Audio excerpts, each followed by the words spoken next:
How's it going, guys? My name is Landon Bischoff. I visited every single state in Mexico, and this is going to be my ultimate travel guide for the country. I'm going to give you guys some recommendations on places you can visit, just comparing states to states. I'll have all of this listed out in the chapters, and so just skip to what interests you, but it's going to be a lot. So we'll get started right away with the most common question that I get. Always people want to know is like, man, you went to every single state in Mexico. Where's your favorite state? My first all-time favorite state, drum roll a little bit, is gonna have to be Baja California Sur. I am totally addicted to like off-road stuff and being outside and remote places. And so for me, the Baja Peninsula as a whole is just an incredible place. But if I had to pick like one state, I would choose Baja Sur, just because I feel like it is just so well-rounded, and I love that feeling of being in like a remote area, and Baja California Sur has that. It's a peninsula, so you have beautiful oceans you can go camp on. The off-road scene is great, the fishing, the food, it's great people. It comes in at number one. My second favorite state in Mexico is gonna be Oaxaca, guys. When I think of the best all-around representation of like what is Mexico, I think Oaxaca represents that the best. In terms of food and like Mexican cuisine, oh my gosh, it is easily hands down like the best place to go experience Mexican culture, especially their food.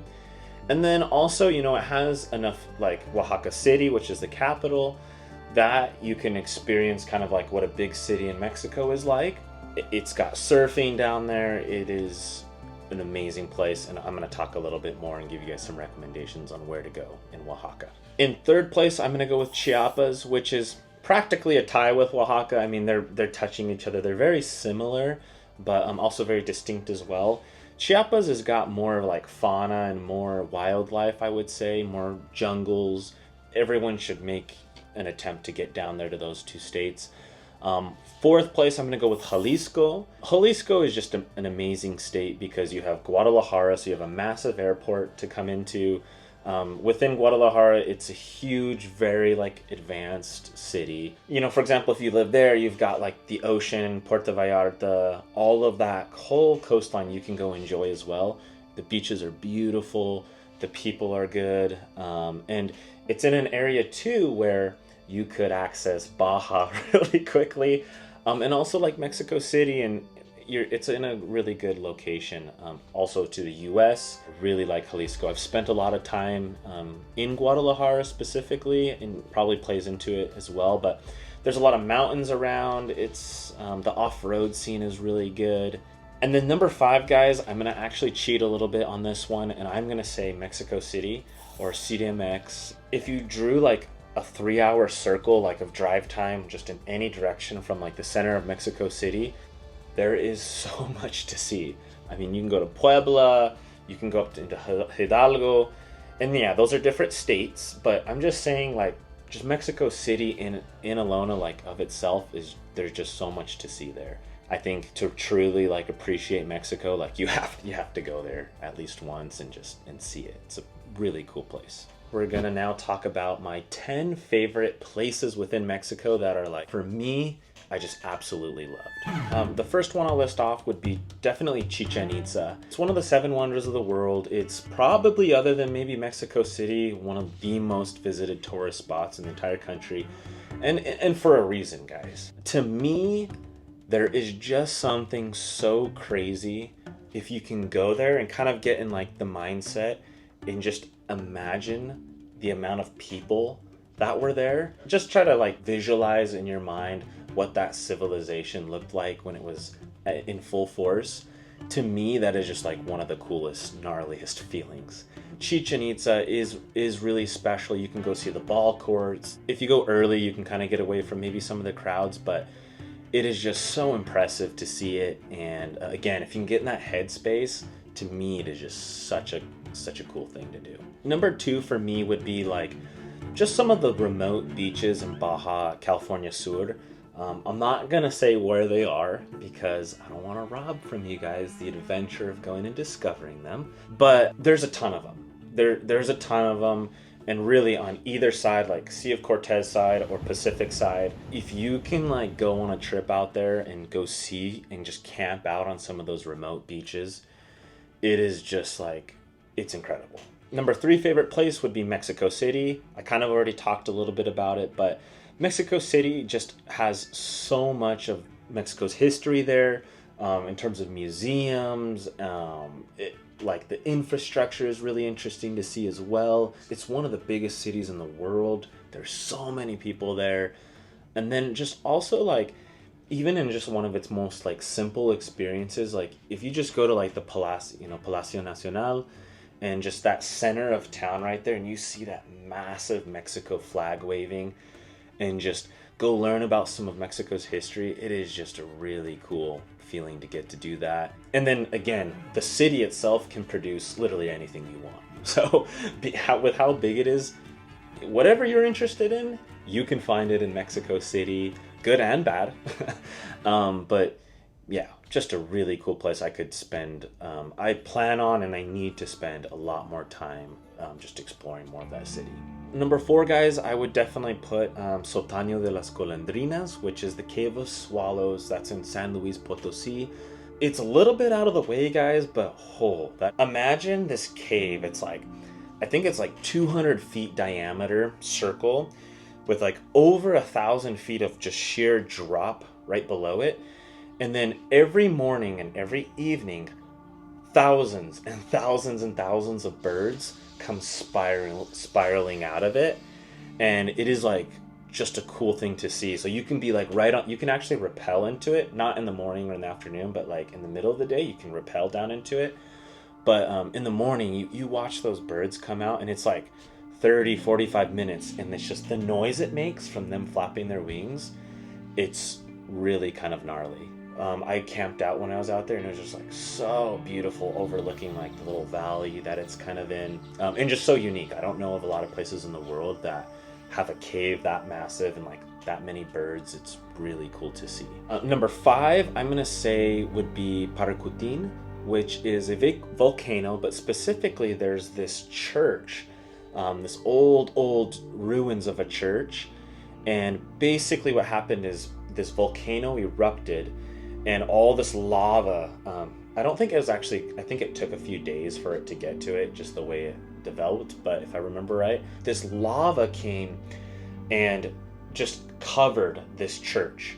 But it was really tall, like this really beautiful tall building. And so like the bottom layer is under the lava field, and you can still see like on like the second and third and the higher layers are all exposed. It's just out in the middle of the mountains, and it is just really, really neat to see. I've never seen anything like that. And that's in Michoacan, which is also just a beautiful place to be around. But yeah, you can hike that volcano, Paracutin. It's not super big, it doesn't take super long, but it's a little hard because it's kind of sandy. But that whole area, that's a nice area. Specifically, like Americans watching this, I don't really know of Americans that go down there to visit.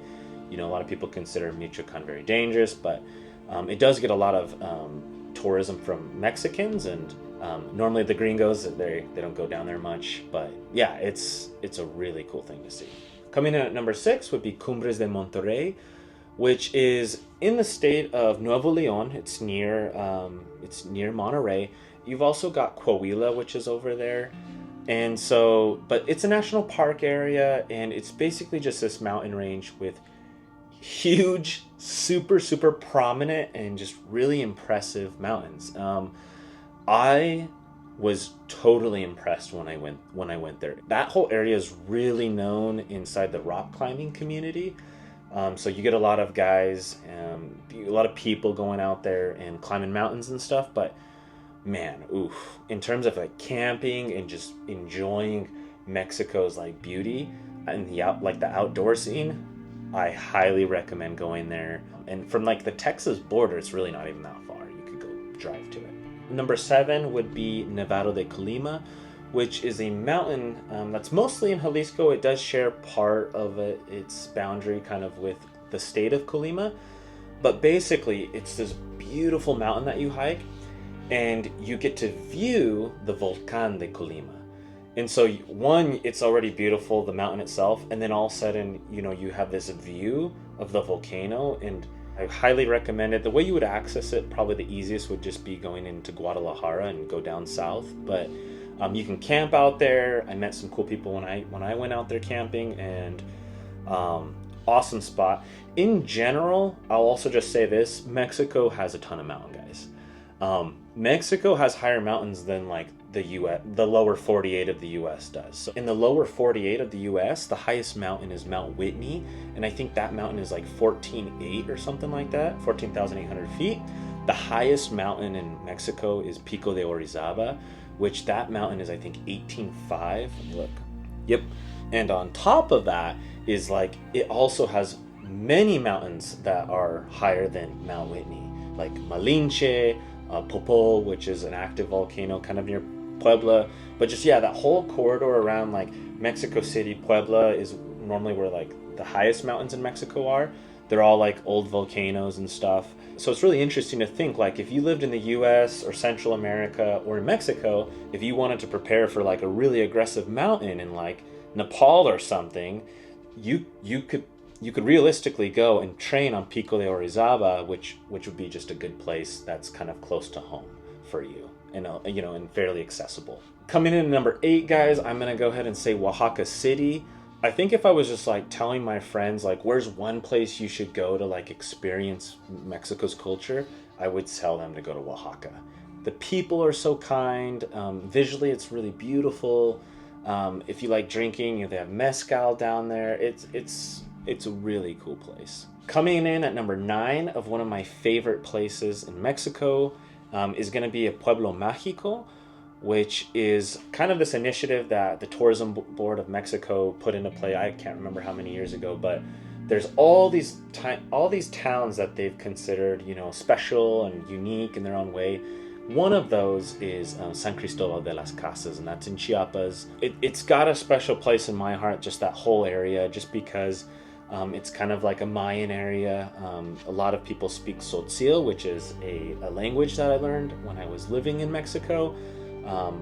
Every week I would go to San Cristobal, but I lived further above in Los Altos de Chiapas, a place called Chenaló, Tepeyac, these little communities up in the mountains.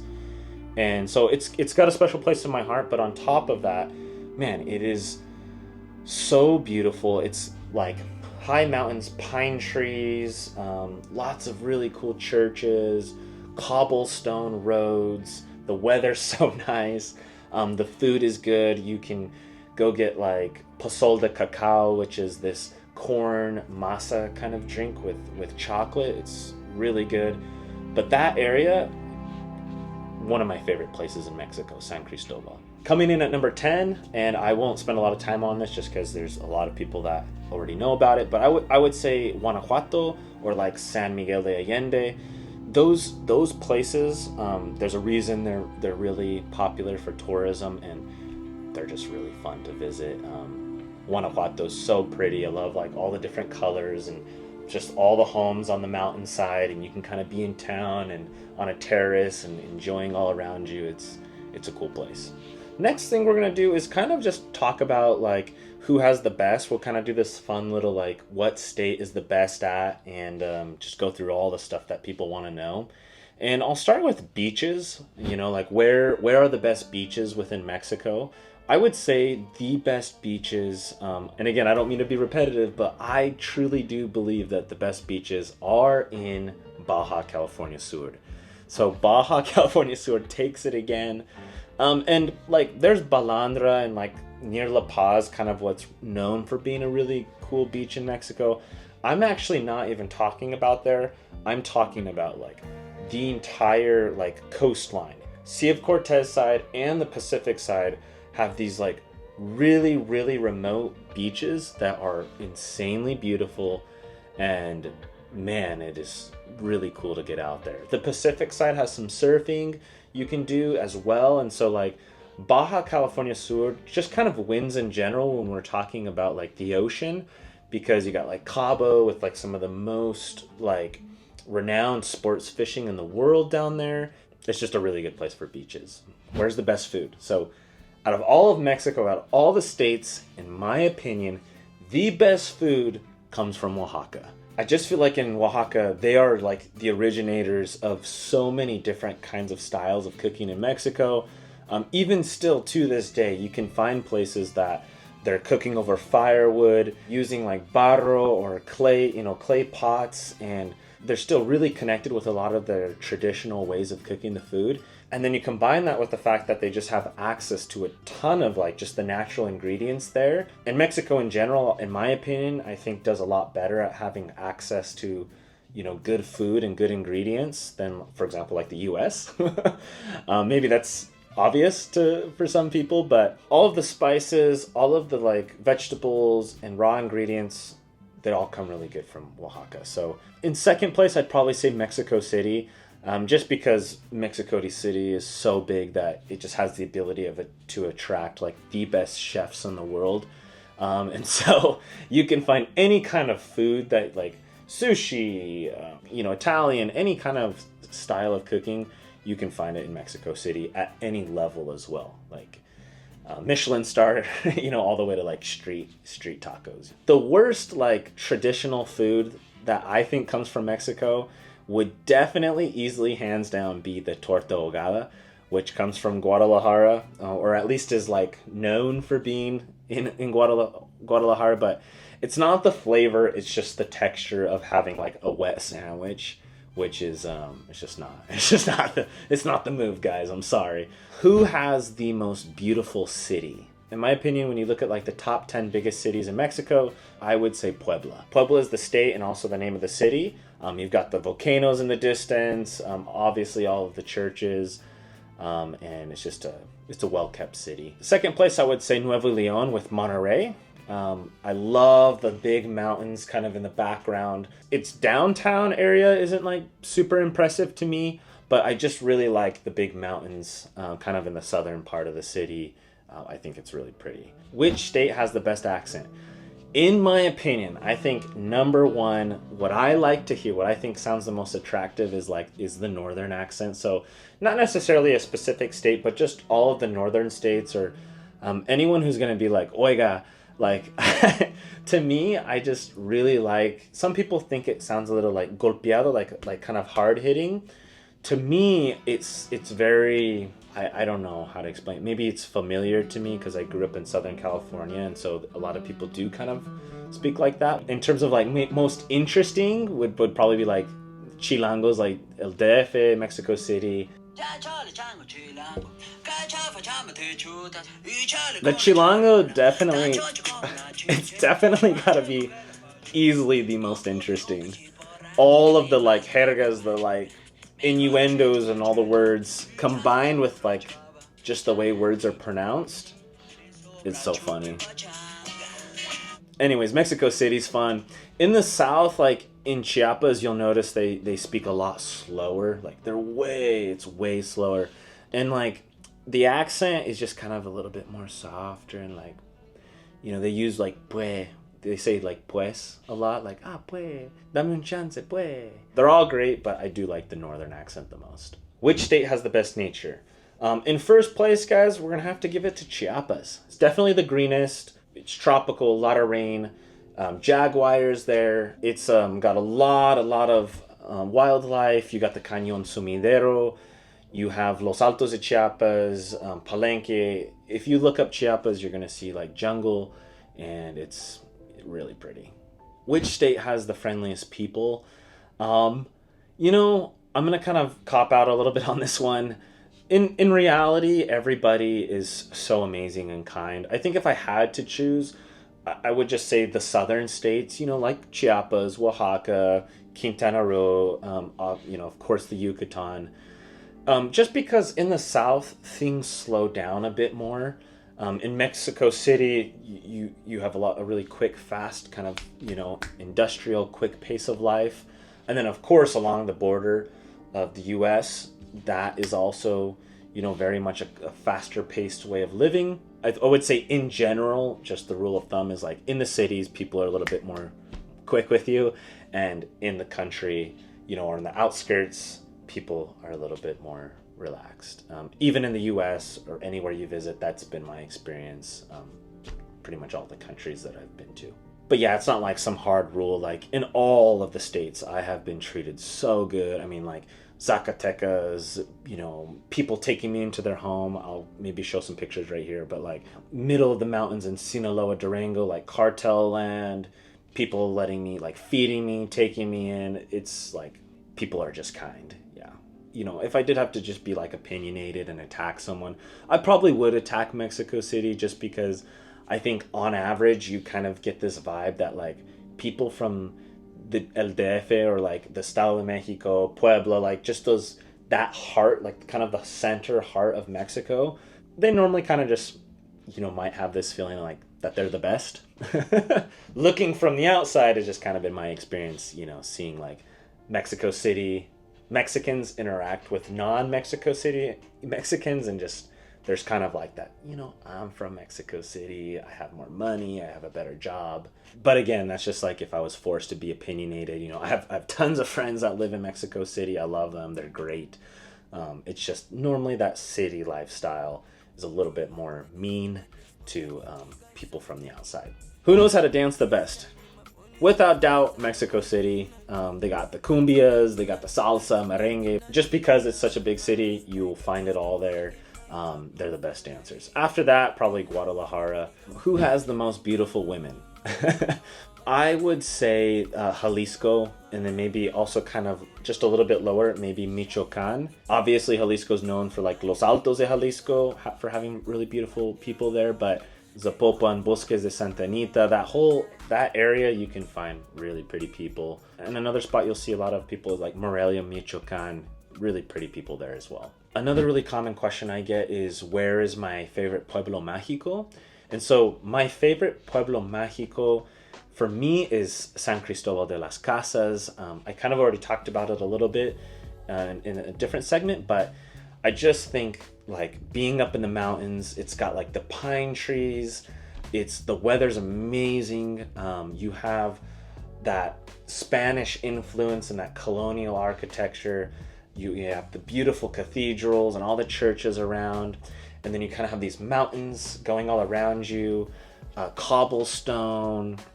It's so rich with culture, with like the Mayan and like the Tzotzil, groups coming from off the mountains, coming down from like Chamula, Larrainzer, Simojovel, like just all of those bigger, regions of the Tzotzil community, guys. It's a really, really neat place. Some other really cool ones that I like are like Batopilas in Chihuahua. It's like this little town down on this giant gorge. That's where Copper Canyon is, which is an awesome thing to go see as well. Another one, Mazamitla, which is in Jalisco, kind of below Guadalajara. Also kind of like a cabin style mountain town. Really neat as well. Where is the place that I feel like I need to go back to the most, or like to feel like that I didn't get to discover the best? And I would say it like shocked me, and that would be like the state of Hidalgo and Querétaro. Both of those places, like, the mountains in there are like, they're kind of like really close together, and you have these super beautiful like farming towns that are just like nestled in these like, it's almost like a wave of mountains, and you just have all this corn and just different farming and agriculture, chilies out there. Like, it's really pretty, and that caught me off guard. And so like, where's the place that I need to go back to and like spend a lot more time? I would say is like Hidalgo, Querétaro, even San Luis Potosí. I did spend a little bit more time in San Luis Potosí, and I would say that in terms of like as a tourist perspective, that gets a little bit more attention. But that's another one that I feel like I could spend so much more time just in that whole corridor. There's a lot to see, like the Mission of Bucareli, Barranca de Metzitlan, that area. I want to go see that again. As a gringo guy, I don't know, like I've just never heard of people being like, I'm going to Querétaro, like I'm going to Hidalgo and to go explore around. You do not hear that. If I was like talking to my best friend right now, I was like, hey, on your bucket list, you need to put these 5 places in all of Mexico. this is what they would be. Number one, Chichen Itza or like Palenque, somewhere where you can go see those ruins. It's just, you gotta go see that. Second would be like the state of Oaxaca, Dia de los Muertos in Oaxaca. Like to be able to see that once in your lifetime is like just got to be totally special. Number three, I would say Baja California Sur is go there, like do a road trip there, please. Fourth would be Cumbres de Monterrey, like we already talked about that as well, like a big outdoor scene. And then the last one, number five, would be Mexico City. There's just, you can accomplish so much just visiting all around Mexico City, and definitely should be on your bucket list. It's a really cool place. And then the last part of this video, guys, is just going to be a couple scenarios that I'm going to give for just different people and where you should go, just different recommendations for depending on where you're at in life. So number one, if you are like dead broke right now and you're like, man, I hate watching this video because it like makes me want to go on a trip, but I don't have any money. And I'm mostly talking about like people that live in the US, you know, because that's where I'm from. You know, if you're dead broke and you live in Europe, you know, maybe go on a trip closer to where you live. But for a lot of people in the Canada or in the US or in Central America, if you are dead broke, I'll give you two scenarios. Scenario number one, get a plane ticket to Mexico City. Any major city in the US has direct, practically all of them have direct flights to Mexico City. If not, it's like one layover to like Texas and then you jump down. You wait, you plan it out, and you probably spend $200.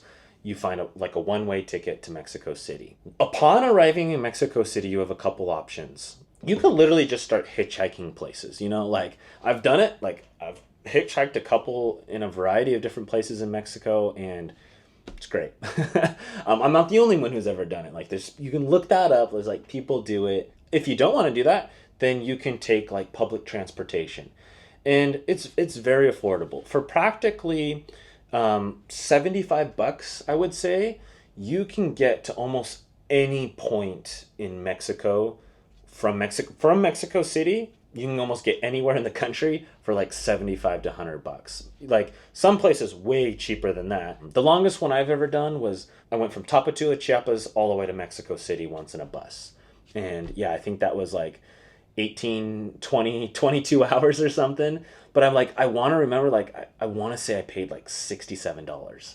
So that's with the very bottom tier of of transportation. And I would recommend, like, for example, if you want to go like to a beach getaway, go to a place called Mazunte, and that's in Oaxaca. It's on the beach. It's really pretty. It's like kind of like a hippie spot, you know. And so what you're gonna do, you're gonna get there in Mazunte. You're gonna go to a hostel. I'll show you right here. Like you can find hostels in Mazunte for like $13 with an ocean view, guys. This one specifically, I've stayed at it. Awesome spot. I loved it. Like the meals that you're gonna pay around there, $5 to $6 per meal, and so you can be around $35 a day.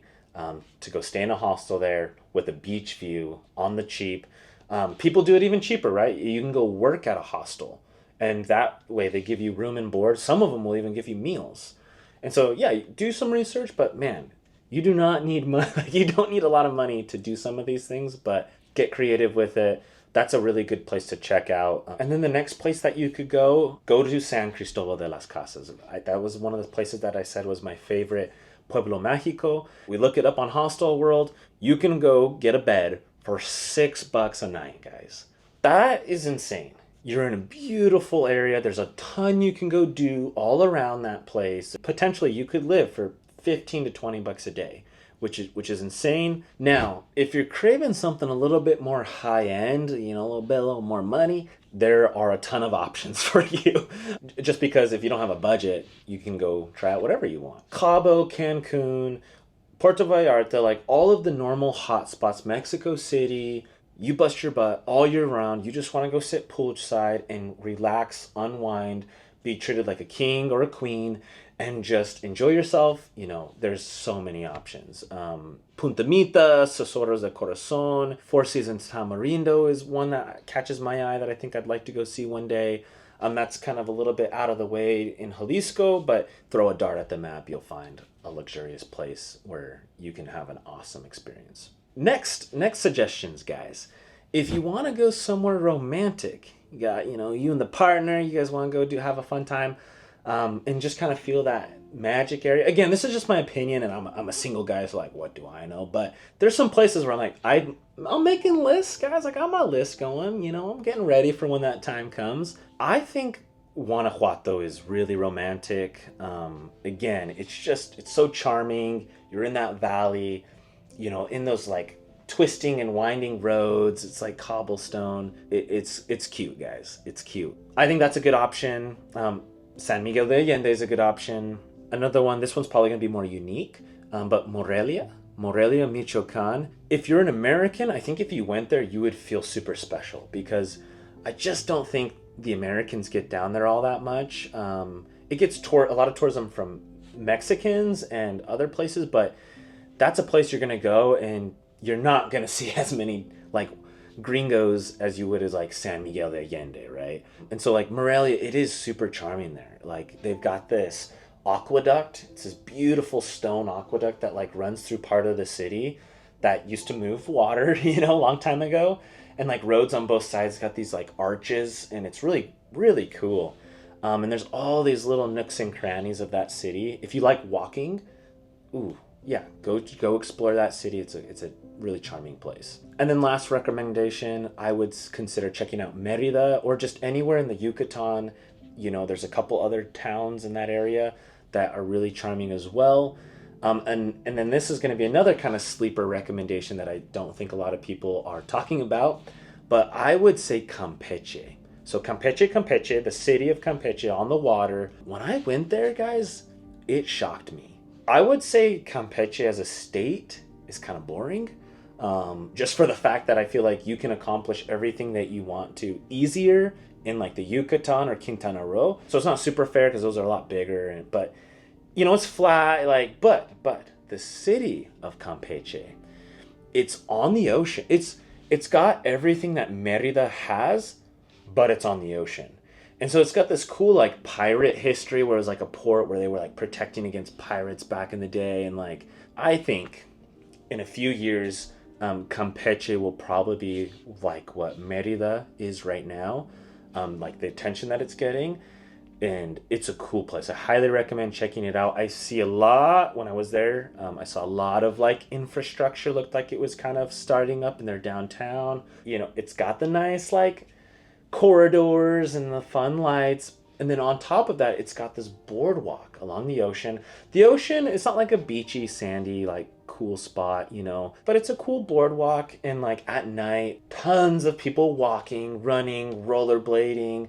It was lively. It was cool. I do kind of feel like since it's a little bit more off the beaten path, it's kind of you know, it's kind of feels special. So like something romantic, you know, something unique for a special person. And then lastly, guys, for my adventure seeking friends, this is what you're gonna do. Here's your recommendations. If you want to go on an adventure, man, please like do all you can to try to set some sort of road trip through Baja up. A van or a trailer or on motorcycles, or just, you kind of need a vehicle because it's so big, guys. Like you do kind of need a vehicle. I don't think it's like the spot where you like try to hitchhike. You need to be able to get places, you know. But like bike packers, look up the Baja Divide for bike packing, pedal bike.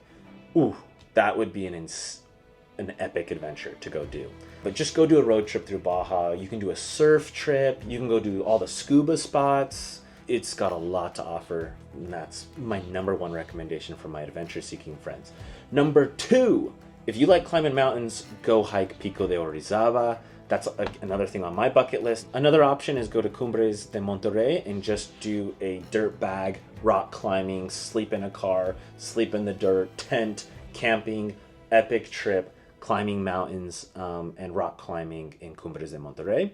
And then my last recommendation for my adventure-seeking people is if you get fired or something, or just somehow you get like a lot of time on your hands, just pick a spot in Mexico, go get like a cheap apartment, rent it for like 3 to 4 months, and just go learn Spanish. That to me is such a cool adventure, and quite frankly, I could not have the experiences that I've had if I didn't know Spanish. You know, I can have any kind of conversation in Spanish, and it is just so fun, guys. I'm gonna make an entire video about that subject, But that would be a gnarly adventure. Just go to Mexico, live somewhere for 4 months, and just learn Spanish. There's even programs that you can get involved in where you can live in someone's home and go do that.